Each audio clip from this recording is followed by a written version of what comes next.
इसी प्रकार से महाराज श्री के श्रीमुख से कथा प्रसंगों का निरंतर आनंद लेने के लिए पूज्य श्री के आधिकारिक YouTube चैनल को जरूर सब्सक्राइब करें और बेल आइकन को दबा दें।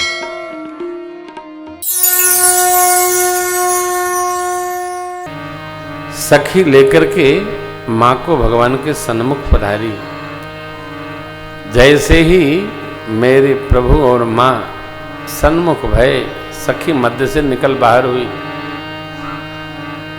यहां भी आचार्यों ने एक पद बड़ा सुंदर लिखा है, राम को देख कर श्री जनक नंदिनी बाग में जा खड़ी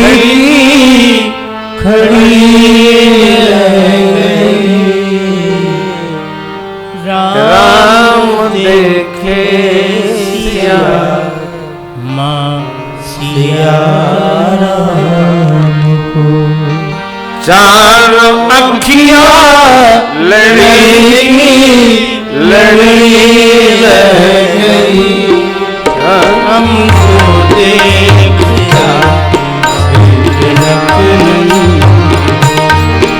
राम को देख श्री जनक बाग में जा खड़ी रह गई, राम देखे सिया राम चारों अखियां लड़ी रह गई, राम को देख कर श्री जनक नंदिनी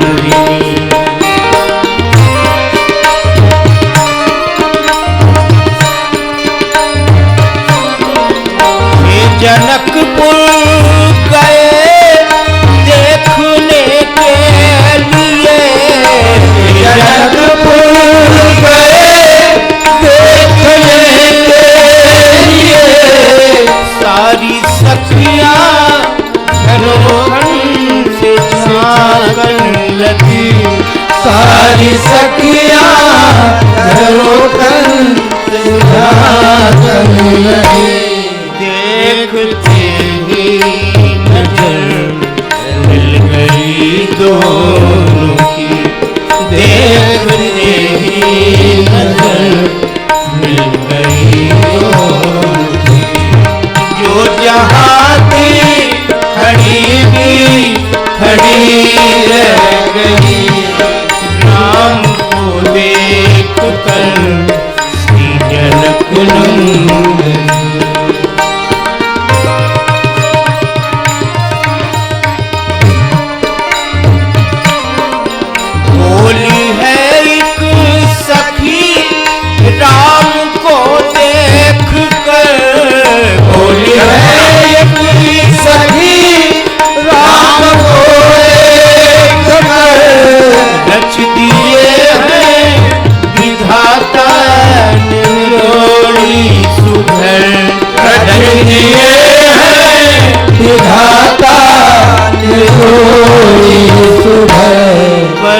धनुष कैसे तोड़ेंगे बारे कुंवर, धनुष कैसे तोड़ेंगे बारे कुंवर, सब में शंका बनी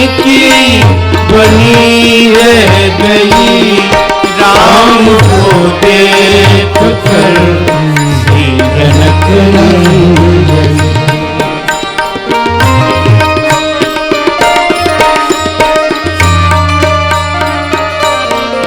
बोली दूसरी सखी छोटी देखन में है, दूसरी सखी छोटी देखन में है, पर चमत्कार इनका नहीं जानती, पर चमत्कार इनका नहीं जानती, एक ही बाण में तार महाराज, एक ही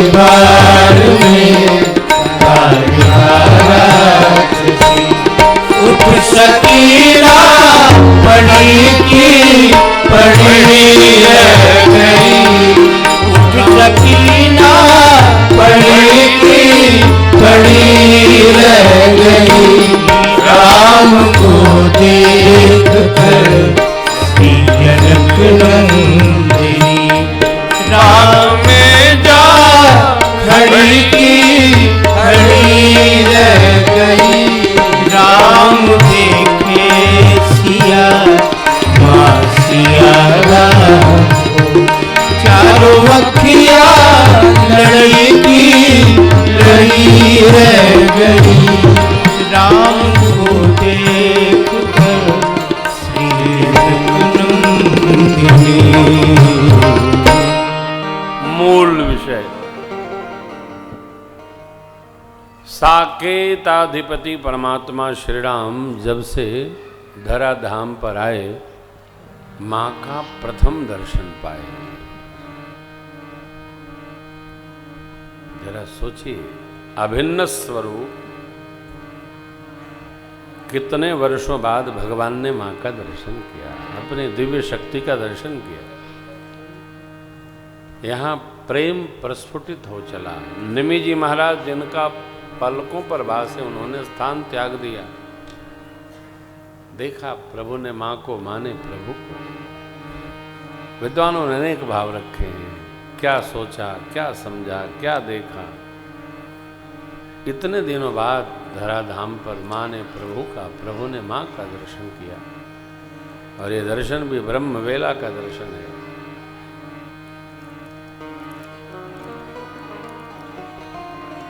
आज तो किसी को बुला दीजिए 4 बजे तो 9 दिन दिखाई नहीं पड़ता है।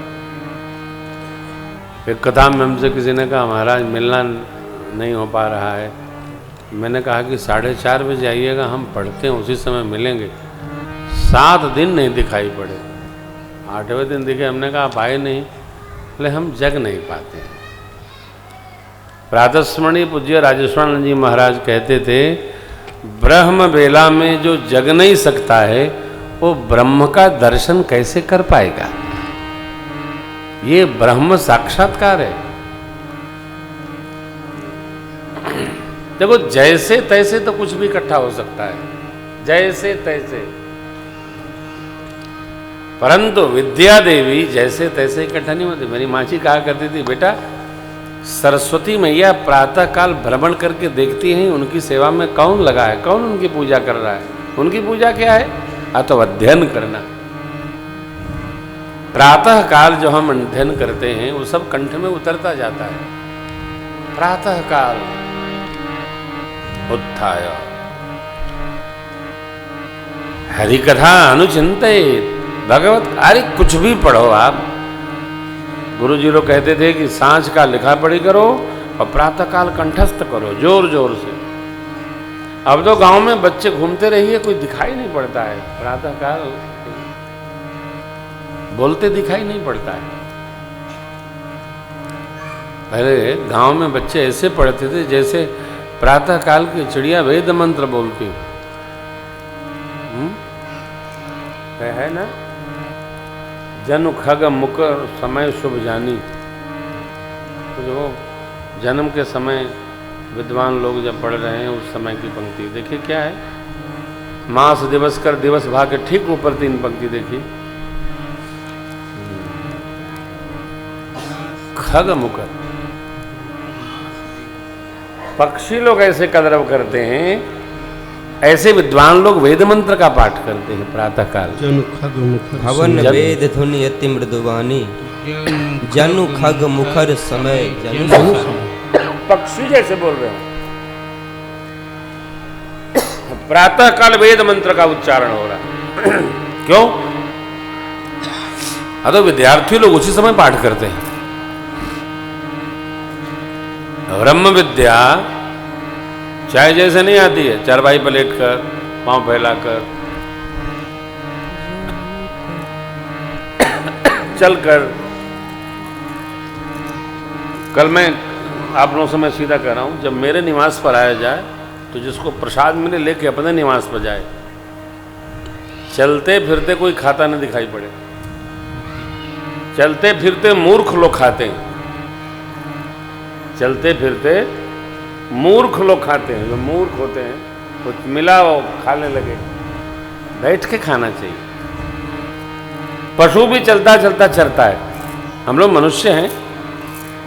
कदापि न करें जीवन में। खादन्न गच्छामि हसन्न जलपे, गतम न शोचाम कृतम न मन्ये, दाम्भ्याम तृतीयो न भवामि राजन, किम कारणम भोज भवामि मूर्ख। महाकवि कालिदास ने भोज से एक बार कह दिया, महात्मा भोज रे, देखो मूर्ख आ रहा है, संस्कृत में शब्द था। तो तुरंत का महाकवि ने पूछा, खादन्न गच्छामि हसन्न जलपे, घृतम न शोचाम कृतम न मन्ये, जो बीत गया उस पर विचार नहीं किया मैंने, जो हो गया सो गता सोनश्च सोनश्च नानुशोचन्ति पंडिता। मैंने किसी की हर जल्पना नहीं की, किसी की बरेखी नहीं की, चलते चलते खाया पिया नहीं, दो बात करते हो, तीसरा मैं घुसा नहीं। किम कारणम भोज भवामि मूर्ख। आपने मुझे क्यों संबोधन किया? महाराज भोज ने कहा, महाराज क्षमा करें, मैं तो यूं ही, मेरी रानी लोग आपस में मंत्रणा कर रही थी, कुछ समय प्रवेश किया, उन्होंने मेरे को कहा, मैंने आपको कह दिया। तो दो रानियां बात कर रही थी, आप गए क्यों? दो के बीच में तीसरा बोले उसको मूर्ख कहते, नहीं बोलना चाहिए। दो लोग बात करें तो चुपचाप सुनना भी नहीं चाहिए, दूसरे की बात कदापि नहीं सुनना चाहिए। न जाने क्या वार्ता हो रही हो, कई लोगों को बड़ा रस आता है, तो प्रसंग बड़ा है, प्रवेश करते हैं, इसलिए कदापि नहीं।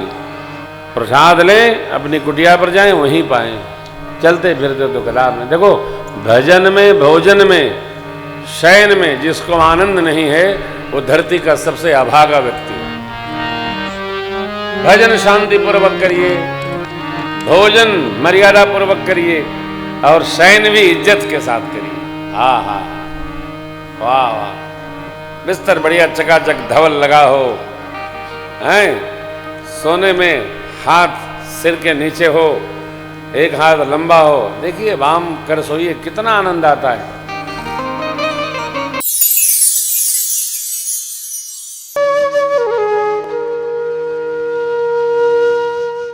इसी तरह सुनते रहिए, चैनल को सब्सक्राइब करिए, बेल आइकन को दबा दीजिए और पुण्य अर्जन के लिए अपनों में शेयर करिए।